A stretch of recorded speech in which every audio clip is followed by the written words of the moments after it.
I have some content here for you today that makes me believe the Jerry Jones Cowboys can be champions again. It is time for some Cowboys news. I'm Gavin Dawson from 105 Through the Fan, and for a long time I've been known as a Cowboys critic. This content right here might make you think I'm a Cowboys homer. Let's do it. The only thing else I got to say is, how about them Cowboys? Yeah!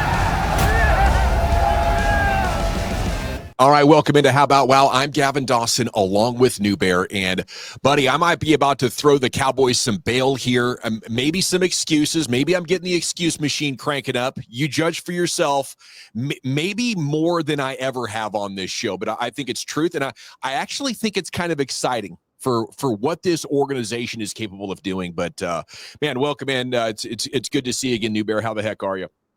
Awesome. I'm thinking about, frogs in pots and boiling water and cooking with gas. So speaking of cooking with gas, I know this front office gets a lot of criticism, and rightfully so, but I was in a debate in the comments in the previous video with a viewer. I guess we're going to call them the Rowdies. Is that what we're going with? The Rowdies is the name of the How About Wow viewers. I like that a lot. But he was insisting that the Cowboys don't have a shot as long as Jerry Jones and Stephen Jones are running this team. And I think if you look back on exactly what's happened in the last 4 years, maybe a good portion of the failure can be chalked up to bad luck. But we're going to get to that in just a second. Let's jump into it. The Sunday show, where we take a look at all the Cowboys headlines and news items from the week. There's a Dak story that we're about to get to in just a second.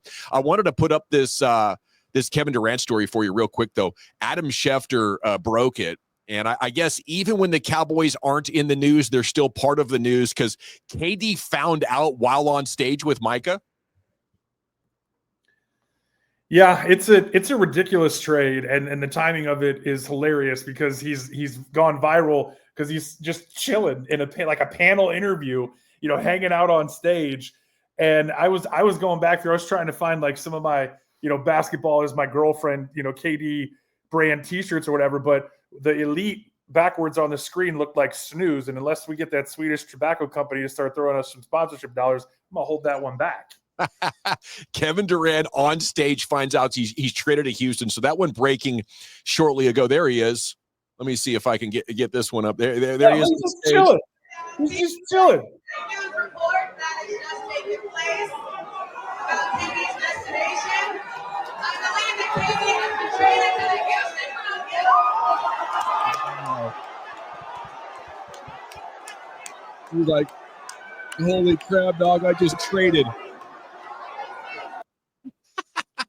That's something, in this world of sports, you never know how it's going to happen. But yeah, he's going for Jalen Green, Dylan Brooks, a first-round pick, and 4 second-round picks in the future. But that's just some. Yeah, KD's one of my all-time favorites. So he was listed at 6'9", as you know. He's 7 feet tall. He's one of the rare guys who lied to be shorter versus lying to be tall. I mean, I'm 6'3" on a video game somewhere back on the old PlayStation. Right? Yeah. No, that is interesting. Some of the stories about KD, preferring his shoes to be too big and lying about being shorter, it's just wild. Okay, let's jump into the Cowboys news here for you. And it's the first story, David Helman, NFL on Fox, actually. There's the proper headline there. Dak Prescott knows he needs a Super Bowl or else he'll be the next Tony Romo. I mean, it's a lock. He already is. He already is the next Tony Romo. He's trying to get out of that mold. Sorry, I'm stuck for a minute because I'm just realizing that the trade included 5 second-round picks, and 10 next week. And I just fire Nico Harrison. Okay, so moving on. As we get into this whole thing, I can't get over talk about comparisons and side-by-sides. You've looked at it, right? Where it's like Dak 76 and 46, Tony 78 and 49, completion percentage a point and a half, yards per attempt. The numbers are staggeringly close, despite the fact that they are fundamentally pretty different types of quarterbacks. And it's a really, I know you want to talk more about Daks Legacy, and whenever we use that word, I always think about Marino and Elway. I always think about Steve Young. I always think about Brett Favre. Do you think about these generational type talents who get to a place and you go, the ceiling on this guy is maybe Hall of Fame, but he's not in this other class of guys who have won. And at the same time, you see guys like Eli Manning who don't belong anywhere near those conversations, who get included and will likely be in the Hall of Fame because you cannot tell the story of the National Football League without that dude taking down the greatest one to ever do it twice. And they had, speaking of Fanatics Fest, they had a really awesome back and forth. If you're getting into the thread, you want to see Tom Brady and Eli Manning, and then the Peyton Manning, Tom Brady secret workout from 2009 where they threatened to kill some kids after they took their phones away if they let the world know they were actually friends. This is a tremendous piece of journalism, though, New Bear, from our guy David Helman, NFL on Fox. All the parallels, not only is it that Dak is right here, right now, but that he's also now battling injuries, the same postseason success rate as Tony Romo and all those other things that you said. But then it gets even deeper as Helman references it. Let's come over here to the CBS Sports story about it. But Dak tweeting about Tony Romo in 2012 after they lost to Washington and RG3 made him look bad. Dak said, I'm done taking up for Romo, and said, all the picks are his fault.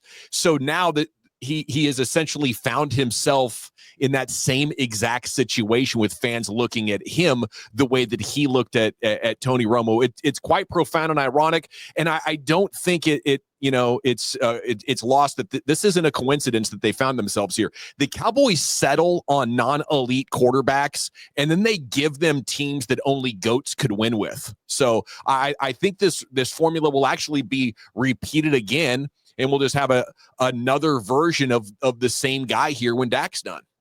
Tony Romo is one of my favorite guys to think about in the NIL transfer portal era today, because the type of work that he was doing in college back then, there was a limit to it. There's a reason that he goes undrafted. It would be fascinating to think about Romo putting up numbers at a small school and then ascending. I mean, at the end of the day, he's an undrafted free agent. At the end of the day, Dak Prescott's a 4th-round pick. If the average career is 3 years, and I was thinking about this, if you're a writer, a painter, a plumber, pick a vocation. Like if you tell me you're going to get to spend a decade doing the damn thing with this logo on the side of your hat, generational wealth and all the things that go with it, there's a lot in Daks Legacy about the off the field stuff, the mental health, and the man of the year. I mean, he's a man amongst men. And I know you want to expand on that and go deeper on it. I also just find the fascinating part of any back and forth about these two dudes fundamentally being, it don't mean a thing without the ring. It doesn't, and I think it's unfair, don't you? It's unfair to. No. Why not? Because I'm tired of this agenda that LeBron James is pushing about ring culture. Well, this is football. I'm going to go Herm Edwards. I mean, you play to win the game. In basketball, one guy can dominate a game on both ends of the court. In football, I mean, there's not only the other side of the field, but there's also special teams. There's so much more that goes into it in football. Organizations win championship. Why was Andy Reid at 4 straight NFC title games, and now with the Chiefs, he's been to 7 in a row? It's because organizations and coaches win championships. And I mean, I know that's got to be music to your ears, a New Bear, because amongst football media members, you might be the most down on Mahomes. So this should resonate with you. Organizations win championships. You sound like Kevin Costner. Have you been watching my wife's favorite sports movie? You're a big draft day guy. You got it on loop in the background. Never seen it. Organizations win championships is true. And you've talked for 15 years about how the Jones family, half of the time that they haven't won one. It's been 30 years, right? That's the whole reason behind, impetus, genesis, jump off moment for us in this thing is how do you get back to a place like that? Why does that matter? Why does that matter?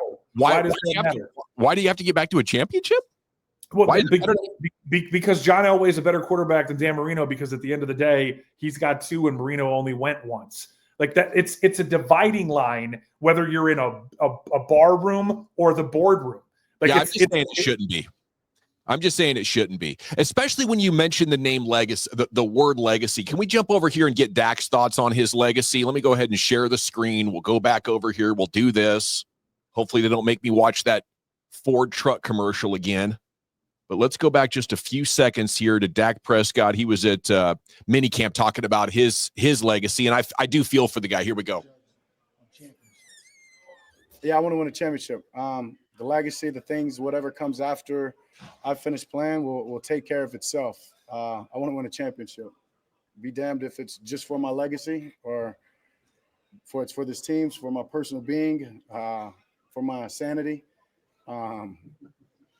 Yeah, the legacy will take care of itself.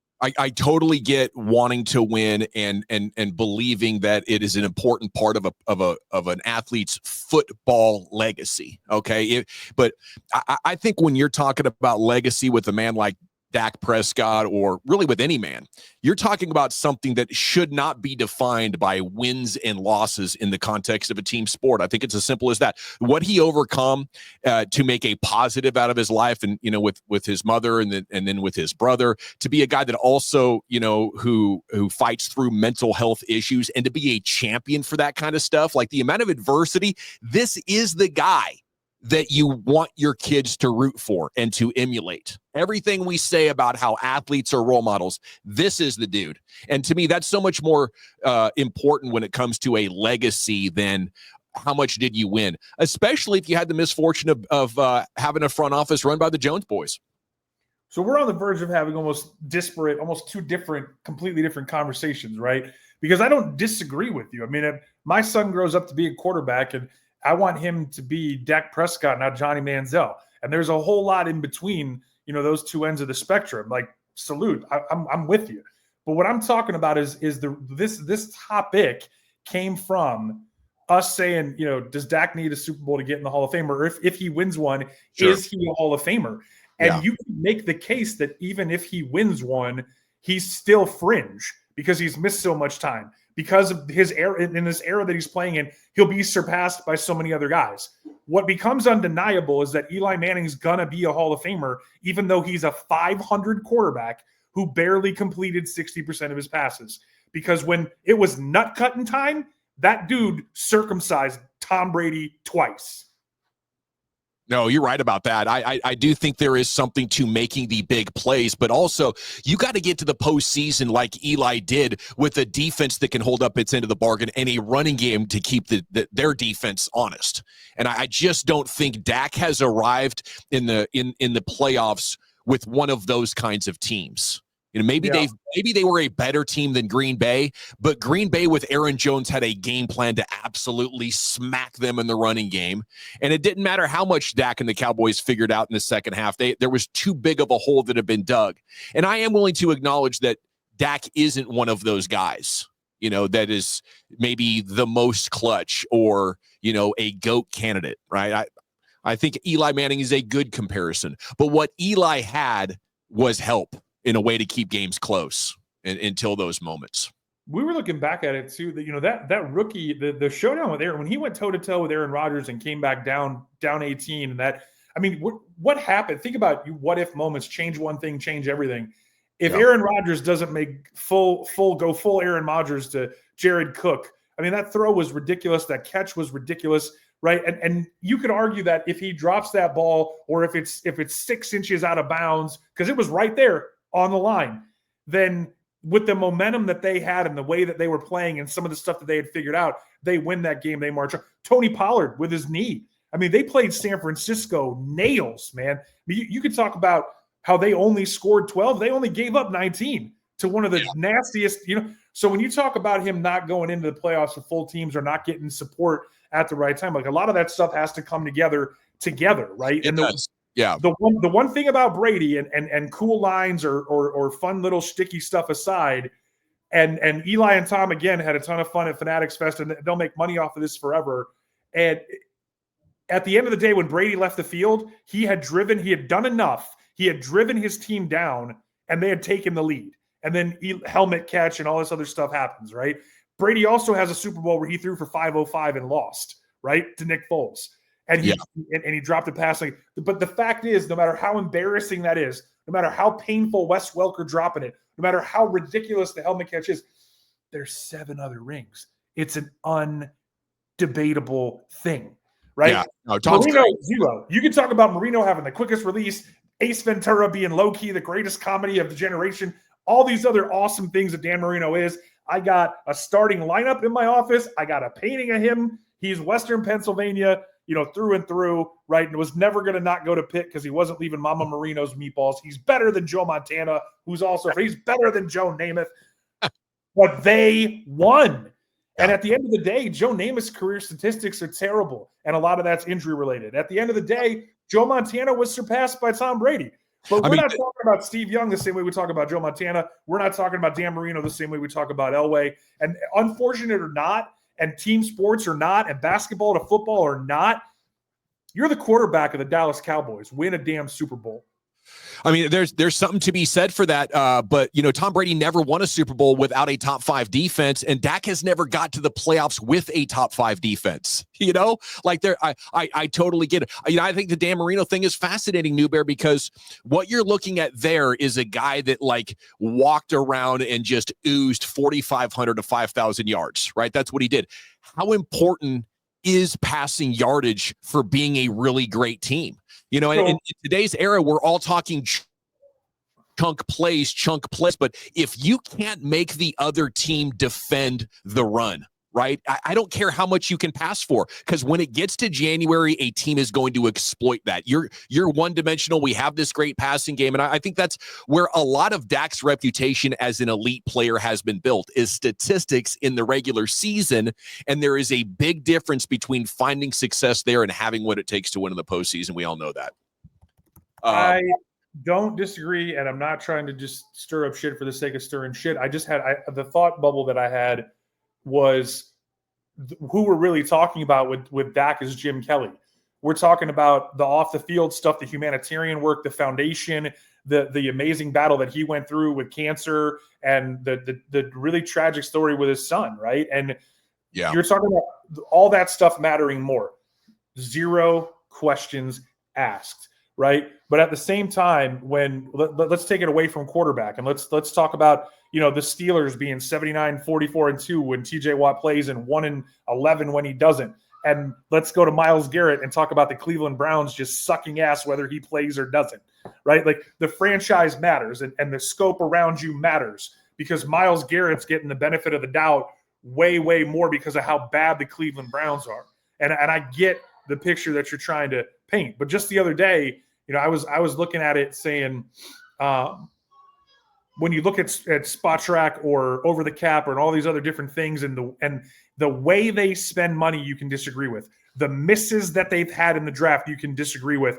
And you can talk about these things all coming together to create a team that never really fully formed around Dak, who you can easily say exceeded his draft position, but has also under-delivered on what we believe him to be. 2 years ago, All-Pro 2, side-by-side MVP 2 with Lamar Jackson right there.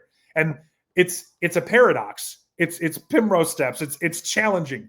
But he has the ability now to change that narrative. And going forward with this team around him, if they get any injury luck, if they get any return to normalcy from interception, fumble, injury, football god, sense of humor, any of it, and he goes and he wins this one, what's really amazing, because of the type of man that he is the platform that he has. He will send that message to the next generation, and he will tell them that winning isn't the only thing, or winning isn't everything, and it's not the only thing. This is what I don't like about this, New Bear, is this is putting it on him. Go win. You go show the world. But he's the quarterback. You're right. And that's just one of 22 positions. Absolutely. And I will agree with you that wins are not a quarterback stat. But what I am going to say is that is unfair to that man. He works for a dumpster fire front office that has put together jokes of head coaches, and you're like, go win us a championship. Bleep that. That is what Stephen Jones does when he says we're going to go as far as Dak takes us. That's just that's totally unfair to the guy, who has gone out there and done everything he can to give you a really good passing game for a decade. Apple ran Steve Jobs out. Pick a company. When things don't go right, the brightest star gets the blame, no matter who you are, no matter what you're doing, building, or working with. Let's be better than that, New Bear. Let's be better than that, New Bear. Let's not be cheap. Let's not do what the public ignorantly does, at least right here. Come on. I've been the biggest, when you go tit for tat and you look at healthy Dak Prescott, I would fight people at PFF over him being 17th. Just like I would sit there and talk about, of the 6 guys that Yahoo Sports has ahead of him, I could pick holes with every single one of them, right? And if he's healthy, doing what he does best, and he played now about like 17th last year. I get your point. He played about like 17th last year. Yeah, but okay, fine. So Tyler Guyton, a rookie, getting beat like a rented mule coming from the blind side, right? Zeke trying to force feed his corpse. Speaking my language, joke of an organization holding him back. Right. But this year, 3 first-round offensive line picks in a row, healthy Ferg, GP opposite CD. What I'm saying, there's way less excuses than there's ever been, right? Yeah. This isn't Michael Gallup and Dez coming off an Achilles, or young CD with how good really is Amari Cooper when you look back at it. Like, this isn't old Jason Witten. This isn't Zach Martin with a back. Like, young, long, fast, healthy. There's no questions asked except for Dak right now. You mentioned the health there, and that's where I want to go. Our next story here with our Cowboys news. It's the Sunday show on How About Wow. I'm going to go ahead and share my screen. By Elements Massage. That is right. Brought to you by Elements Massage in Frisco. There are 2 locations, one by the Star and one on Main by the soccer stadium. Call Elements Massage in Frisco. Ask them for the How About Wow. You just got me all tensed up, making it like I'm the asshole saying Dak's a bad guy because he hasn't won a Super Bowl. I need a massage. I don't know how we're going to put an organization's failures. They never invest in the defense. They never try to finish a roster build, and then we act like Dak can overcome it. I think that's the trap, and that's the unfair thing that he and Tony had to deal with, New Bear. And I would just like to not be a part of that, adding the stress to their life of a fan base and a media that erroneously puts the failures of the organization on his shoulders and acts like his legacy is somehow lacking. Right? That's what strikes to me. You're going to talk about a man's legacy. He's going to have kids. They're going to grow up and read about this legacy. His legacy is he's one of the finest men to ever participate in all of sport. Can we just do one football thing real quick? Can we just not gloss over the fact that even Tom Brady throwing for 505 and losing to Nick Foles is a meme? He's a meme and he's a troll, and they talk about it even worse in some ways than the Eli Manning stuff because of the perfect season and because of doing it again, 4 years later. That can we just not gloss over the fact that Belichick benched his best cornerback, that Malcolm Butler, who played like 99.7% of the snaps, did something that the world will never know, and he doesn't play. Nobody talks about Malcolm Butler. They talk about Tom Brady missing the wheel. They talk about getting beat by Nick Foles in the Super Bowl. It's the price of being QB1.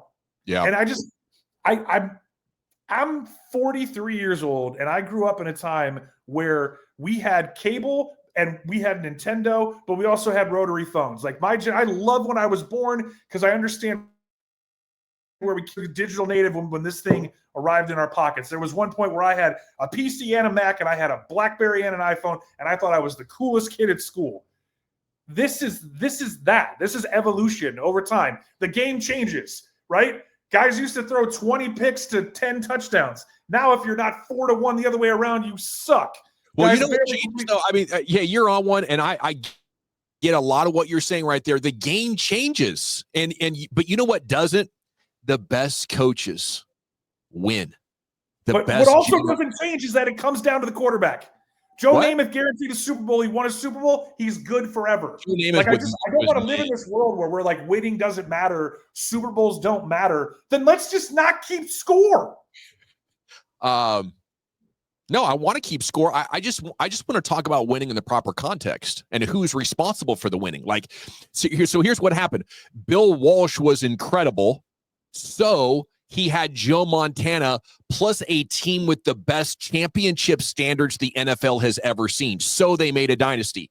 The Cowboys got Jimmy Johnson, who had Troy Aikman, and he was smart enough to know who all of the good college players were and outthink the Vikings into the great train robbery. So Troy Aikman got to be on a team that won 3 championships. Somehow he's not considered in the GOAT conversation. I guess I kind of get that. But now Tom Brady is on an incredible team, and took a massive pay cut so he gets to help this organization have unfair advantages. Bill Belichick cheats, which was another advantage, along with Ernie Adams, the greatest Rain Man to ever be in a coaching booth in NFL's history. Okay, so they had very significant advantages that helped Tom win these 6 or 7. Yes, Ernie Adams with the binoculars, right? He was in Bill's ear spelling things out. Then you go to Patrick Mahomes. Oh, and what happened in the middle of that was Aaron Rodgers maybe being the best quarterback of his era for a sustained 5-year period, but they couldn't win one again because that organization doesn't know what time it is. They are a lost, once great organization. You had Peyton Manning, maybe an even better quarterback than Tom Brady, only get one with Indianapolis because that team failed to build him a defense just like Dak Prescott's is. They went and got Mathis and Freeney, and then they drafted everyone around him to make his job as easy as possible, keep him protected so he could fall down in the pocket if anyone breathed on him. And they gave him weapons and everything. Can we not? Okay, this is a different show, and I can't wait to come back to this one because that's all-time versus all-time, and that's a different debate. You know, Peyton Manning's better than Tom Brady, but Tom Brady plays for a better organization, and so he gets to be the GOAT. We got to move on to the next topic. We'll circle back around to this, New Bear, because I feel like I'm not done tuning you up on that one. But let's go to Cowboys Mailbag. Next up, I tried to segue here 8 minutes ago. Okay, so please don't make me do it for a third time. Okay, Colbert's coming up. How about wow? How are you doing? What are you staring at? Okay, Cowboys Mailbag. Dak Prescott optimism ? Trevon Diggs future. And that's where I wanted to go here with Trevon Diggs. And it's what I teased in the beginning of the show like 2 hours ago, right? Well, you just talked about tuning me up, and all of a sudden you turned into Matt Damon in Good Will Hunting, and I wanted to just beat your ass in that street fight, you know? It was in jest, dude. I can never tune you up in a football debate. It's just I don't know, dude. Earlier you were talking about pinning me down like we're in the same weight class in wrestling. Like that's right. You're on a bit of a heater over there. I'm going to get you I got a hell of a cradle. I got a hell of a cradle and a camel clutch. Cross-face cradle. Let's go. Dude, this is I can't believe this. I cannot believe this is happening. Like what is wrong with the Diggs family? One of the brothers has handed out drugs on a boat, and one of them is playing basketball on a busted ass knee that he's already not been able to come back from once, that they grew him a new one in a friggin' petri dish, and he's out there hooping with a YouTuber. What are we doing? All right, Newberry, that's a really good point. And let's go ahead and take a look at that real quick. But there's something else with the Trevon Diggs story that we'll get to here in just. I just think that there's an element, there's a lack of spatial, social, like all the different kinds of awareness, because this is a guy who's a potential superstar. This is a guy whose career might be over. There's really not going to be any in between, because the position that he plays, you either can do it or you can't. I don't know. I do think there's a pretty good chance, though, that this is trainer approved, because it's been 7 months since the injury. And I think we're getting into light changing of direction. We're going to go out and run some routes at 60% and catch the ball and practice decelerating and stuff. I think this might be just the next part of his rehab. But I wanted to take the Trevon Diggs situation and the story here as we sit just 75 days away from week 1. Isn't that exciting? 75 days away from Cowboys Eagles. And I was looking at the Athletics mailbag on the Cowboys and everything. And, you know, I was in a debate on social media with the guy saying they'll never win with the Joneses. And I think what's really going on, dude, in this run, 2 Niners losses, Packers, and then this last year under McCarthy, like the McCarthy era was defined by an insane amount of injuries. How do you take that? Leave a comment in the replies or down below, however you want to do it in social media. Reach out to me at Gavin Dawson on Twitter. That's where I do most of my social media stuff. But, I mean, what happened to the Lions last year, New Bear, is essentially what's been happening to the Cowboys since 2021. And I think you can look at the losses to the Niners, Tyron Smith in and out, Tony Pollard in and out. I think you can look at the Packers game, and that was an abject disaster and failure. And that was sort of a one-off. Maybe it was a bad matchup. Dak definitely played bad, but they haven't had much skill players. But listen, injuries, I've done the research. If you go back to 2021, when it comes to losing Pro Bowlers and all pros to games, only 2 teams come close. It's the Chargers and the Niners. The fact that 21, 22, 23, they were able to continue to win so much while overcoming injuries, I think is something. Now, You might be thinking in your head right now, who are we talking about? It's not just Trevon Diggs now, it's Trevon Diggs the last 2 years. Okay, Bland only played in 7 games last year. That's an all-pro guy who had 7 pick sixes. You just took him off the field. And by the time he came back, the season was already gone. The biggest one right now might be DeMarvion Overshown, who should be on his way to being a hybrid Clay Matthews type, where I'm a linebacker, I'm an edge rusher, I'm blitzing. You don't know where the hell I am, but I'm a major problem with a nose for the ball. Dak had the 3rd worst leg injury of any quarterback in the history of the game behind Theismann and Alex Smith. He's playing through that. And as a result, has injured his calf, his shoulder, and now his hip, trying to play through it. Tank has hurt his foot 3 times. And he's hurt his back twice. I mean, let's talk about Zeke. From all-pro, drafted the same year as Derrick Henry, to washed up before we even got to 2020, and the Cowboys kept him on the team. By the age Zeke hit 27, 28, totally cooked. So I think you consider that as well, and that's his own doing. Right. But this is like the Cowboys' misfortune. And the reason I think this is a positive, New Bear, is because they're actually doing enough stuff right to win the Super Bowl. The idea that they can't win because of Jerry Jones or they can't win because of that, I don't know. Like, get these guys healthy and let's re-rack some of these runs. Michael Gallup was a legit Pro Bowl level player, 1,100 yards. He tore his ACL in a meaningless Week 17 or Week 18 game. Boom. Now, all of a sudden, complete jobber, total bum. You could throw Sam Williams in there, torn ACL, maybe a career arc of one of the exciting edge rushers, didn't have it all in 2024. And I really think this started with Travis Frederick in 2018 when Guillain-Barré, like, we have this line, you've recovered from losing Doug Free and Ron Leary, and then you lose Frederick. Tyron Smith starts getting hurt in 2020. He was hurt for the next 5 seasons, off and on. And then Zach Martin gets old at 34.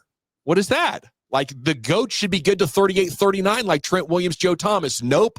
So am I throwing the Cowboys too much excuse? Are we cranking up the excuse machine, or is this a valid explanation for why the Cowboys haven't hit their goals? Hey, real quick, because I'm excited about all of this. That was the longest soliloquy I think you've ever done, and I've been waiting to say. You said, as soon as you said 75 days, I've been meaning to say, who's the coolest 75 to you? Who's the coolest Cowboy to wear 75? My favorite Cowboy, whoever wore 75, all name team all time. Jethro Pugh, dude. All Pro 2 back in the day. I mean, the old timers, like, you start thinking about how, like, Osa Ozigidua, or like there's some crazy dudes with the all name team on this year's team, but like going back over time, like 65 to 78, I think Jethro Pugh's about as good as it gets. Also, it gets no more old school than a name like Jethro. I mean, yeah. Jethro just says 1970s. Yeah. Probably a mini bike. He was smoking cigarettes, 15 years old, but he hit home runs and he played one hell of a safety, didn't he? Yeah, and he was like 6'6" too, I think. Just a big bad dude. Hey, what do you think about that topic? Is that too much excuse making for the Cowboys? I think it's valid. So what I love about this too is, like, you would never be accused of being a homer, right? You are on the medal stand or the Mount Rushmore of DFW cynics, right? I mean, if they're handing out hardware in Arlington, you're being invited to the front row of that party black tie affair. And it's cool to know too that, like, the journalism side of you, right? When you go and you get the shovel out and you dig, you go find these things, because you're not trying to contradict yourself or trying to prove anything to anyone else. You're just trying to tell the best truth, not a version of the truth, but like, these are the facts, #facts. Like, let's fucking go.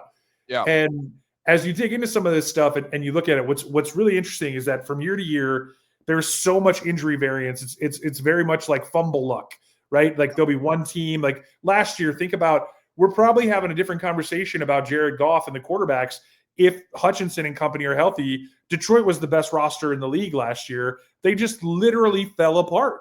And they they were signing guys off the street to go compete for a championship. And, you know what sucks, just to add that a little bit, like, it is luck. The Cowboys drafted a bunch of injured dudes at the beginning of the Jason Garrett era, and it blew up in their face. After that, like, they've spent the last 10 years trying intentionally to draft guys that didn't miss games in college, and it still got them.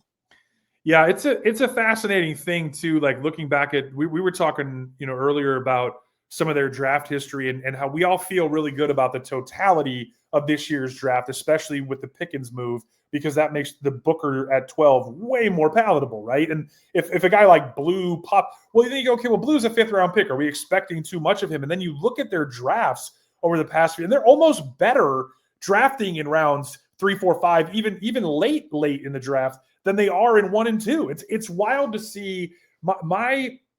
It seems like there's been a lack of alignment. It seems like there's been it was clear this year that we're going after length, we're going after speed. Everyone else get out of the way. And it seems like when you look back at the draft, over time with the different administrations, that you had something in the front office wasn't on the same page, because they didn't have either clear criteria. Yeah. They're reaching for people. They're drafting dudes way over other dudes, or where over other people have them ranked. And what I would say, just I don't know if it's proving that I'm not a homer or that I'm not like a rose-colored glasses guy about 2025, is that I would tell you that I think Jerry Jones's ego had cost them. I mean, how many titles do they win if Jimmy Johnson stays? How many titles do they win if they hire anyone other than Barry Switzer?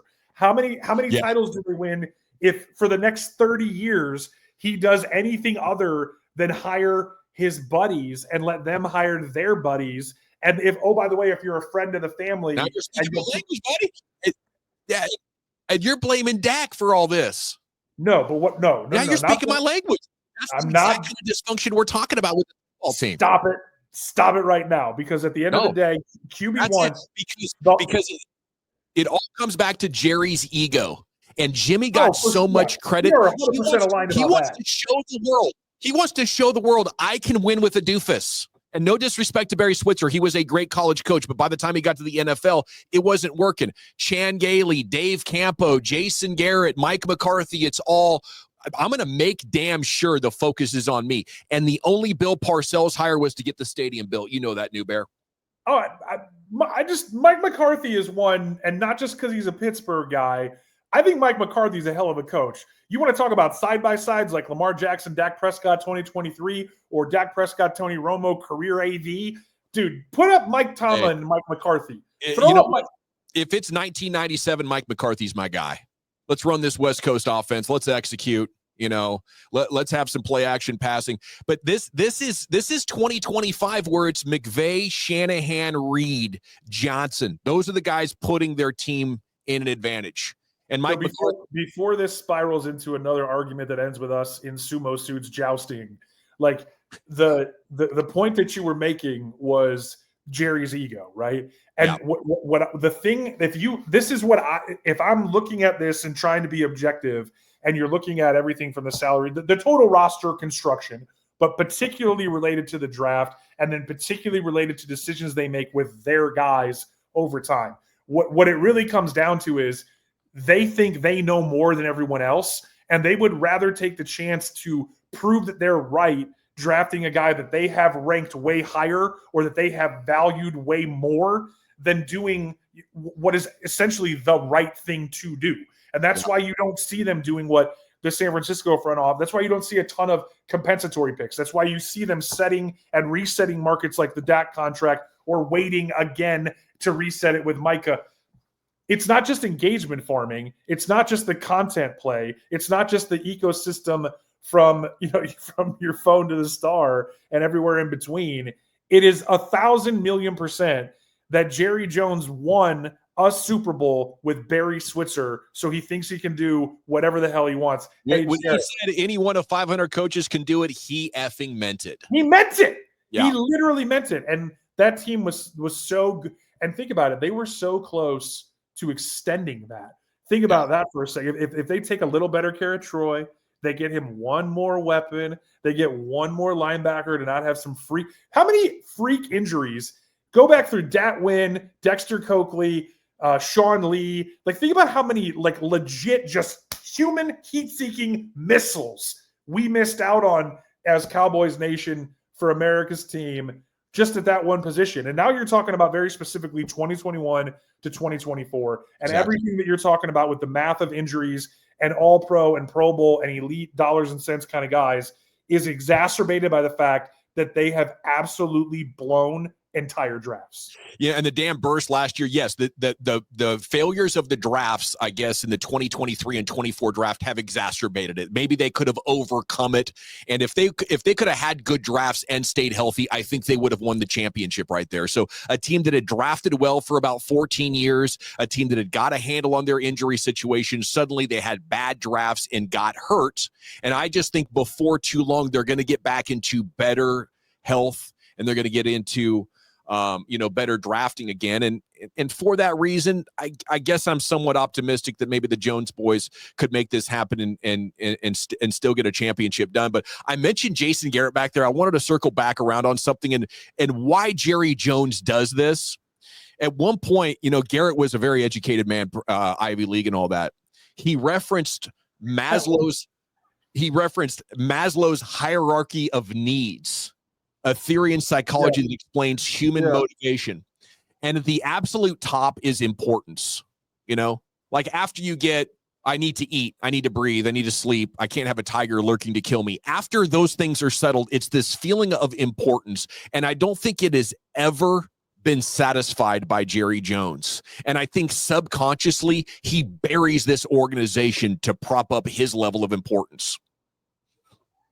How about that? It's how do you like them apples? It's wild too, because in the middle of that, I believe if I'm remembering it correctly, the middle of that hierarchy, the middle of that pyramid is about love and belonging.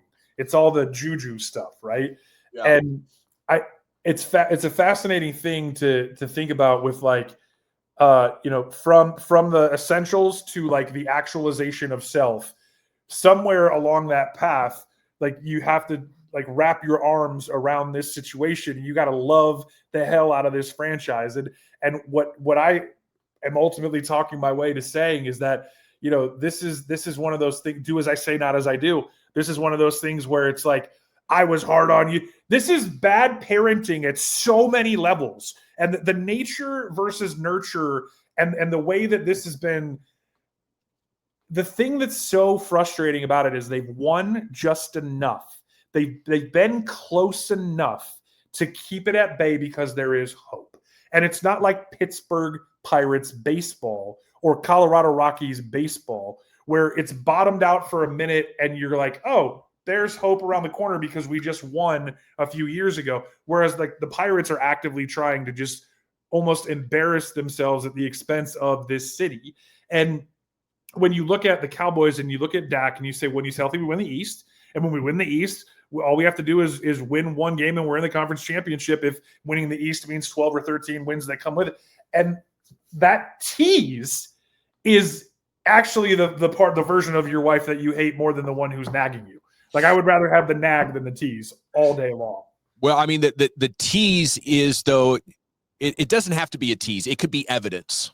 It could be evidence that you got a shot or that she really loves you, but I would go with it's evidence that this team does a lot of stuff well and their margin is just too thin because they don't come over the top with free agency and trades to finalize a team. They're trying to win with less resources than the teams that end up winning it, or with less of a quarterback. When you want to circle back around to Dak, I think these things are interrelated. As we started the show talking about Daks Legacy, and now we're on to the injury excuse machine and how relevant is that for an explanation for why these Cowboys didn't win. But I mean, if you have a quarterback like Dak, you can't have guys hurt. You're going to have to stay healthy and nail drafts if you're going to manage a free agency the way they do. Buddy, terrific conversation. We're coming up on an hour shortly. I still have plenty of other content to get to. Let's circle back around and maybe do this later tonight or tomorrow for a Monday show. But that was amazing. I got to run. Is there anything else on the top of your mind that you want to get out here, New Bear? Just that this is part of the framework, the Jaden blueprint, if you will, right? About what we want to start getting into, because you talked about being 75 days out. We're also, 29 days from camp, right? So Eberflus's 40 days is already inside of 30. And as you start talking about getting in shape here over the summer and doing so via content ecosystem and all the different platforms and channels, what's really exciting to think about is what you can expect from us as we demand more out of each other and start getting more interaction with you. And that the Sunday show is something that we want to make a part of it, because during the season, the Cowboys play at 4-6 times on a combination of Thursday night, Sunday night, Monday night. And we want to bedrock some of this stuff into, cheeseburgers and soda pops, or maybe an adult beverage or two into that Sunday morning ramp up to game day, because, we whether it's Sports Center or, Good Morning Football, cold pizza, whatever it is, like over the course of our lives, I think you and I have shared how much we love getting up on Sunday. And it's different than Saturday, right? Saturday's got this completely different vibe. College is different. And Sunday, and I think particularly as you get married and you have kids and you start getting into, I joked earlier about midlife crisis versus get off my lawn phases of life. And, you've got one of those big ones coming up to celebrate running out of candles on that cake. What you talking about, New Bear? Ah! I don't know what you're talking about, buddy, but I am excited about this rest of this summer on How About Wow, home of the best Cowboy debates, where we just want to see these Cowboys get back to the glory days, okay? And until then, we'll continue asking the question of the Jones boys and the Cowboys organization, how about wow?